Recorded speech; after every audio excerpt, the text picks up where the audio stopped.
সহায় মেয়ের গল্প তুলে ধরবো, যার নাম হচ্ছে আকলিমা।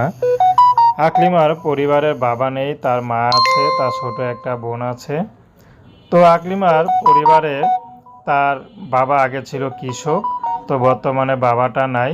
তার মা পরের বাসায় কাজ করে, থালা বাসন মেজে দেয়। তারা শুধু ছোট্ট একটা মাটির ঘরে থাকে।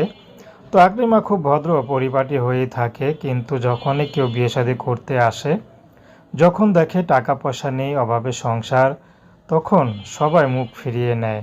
কেউ বিয়ে করতে চায় না। এমনিতে গ্রামের মেয়ে হলেও আকলিমা সবসময় নিজেকে সুন্দর রাখার চেষ্টা করে, পরিপাটিভাবে চলে। কখনো প্রেম ভালোবাসাও করেনি, কারণ গরিবের আবার গন্ধ বেশি।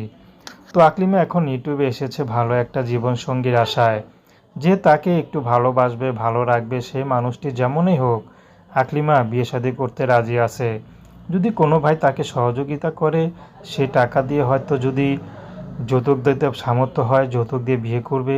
না হয় কেউ যদি তাকে বিয়ে করতে চায় সরাসরি, আকলিমা বিয়ে শাদী করতেও রাজি আছে। আকলিমা কিন্তু বেশি দূর পড়াশোনা করেনি, কিন্তু আকলিমার জ্ঞান বুদ্ধি অনেক ভালো। তো দর্শক,